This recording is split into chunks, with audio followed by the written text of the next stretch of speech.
soqoli bor o'g'lingni deb kelishibdi uyimga. To'g'ri, to'ppa-to'g'ri ishlab, ishiga borib, tinchgina yashayotgan, xalq uchun xizmat qilayotgan o'g'limni ertalabdan kelib, bular olib ketib so'roq qilamiz deyapti bular.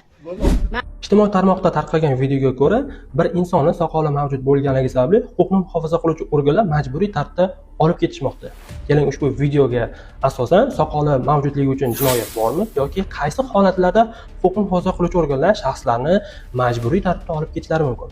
Videoga like bosing, batafsil tushuntirib beraman. Demak, videodagi birinchi holatga to'xtalib o'tamiz. Unda soqol qo'yish o'zalik sanaladimi yoki yo'qmi? O'zbekiston hududida amalda bo'lib turgan jamiki qonun hujjatlarida soqol qo'yish taqiqlanishligi nazarda tutilmagan. Qonun usti hujjatlarda ham ushbu harakat uchun jarima yoki jazo choralari belgilab o'tilmagan. Demak, agarda qaysidir ish harakatni amalga oshirish qonun bilan yoki qonun usti hujjatlari bilan taqiqlanmagan bo'lsa, demak ushbu harakatni amalga oshirish demak qonuniy hisoblanadi.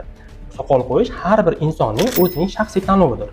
Qaysi holatlarda huquqni muhofaza qiluvchi organ xodimlari fuqarolarni majburiy tarzda olib ketadilar? O'zbekiston Respublikasi Jinoyat protsessual kodeksining 262-moddasida jabrlanuvchi, guvoh, gumonlanuvchi va ayblanuvchilar sudga va tergov organlariga qasddan kelishdan bosh tortgan holatlarda ular majburiy tarzda keltirishlari mumkin. Unda ham huquqni muhofaza qiluvchi organlar fuqarolarning qasddan kelmayotganlik sabablari va nima sababdan kelmayotganligiga aniqlik kiritgandan keyingina majburiy tarzda keltirish to'g'risida qaror yoki sud ajrim chiqarishi mumkin. Faqatgina birgina holatlarda kelmaslik sababini tekshirmagan holatda ham majburiy keltirishlik mumkin. Unda ham ushbu fuqarolarning aniq bir yashash manzili bo'lmagan taqdirda. Boshqa holatlarda huquqni muhofaza qiluvchi organ xodimlari, demak sizga chaqiruv qog'ozi yubormagan holatda yoki siz qaysidir sud organi yoki tergov organlariga qasddan kelishdan bosh tortmagan taqdiringizda ham sizni majburiy tarzda olib ketisha olmaydi.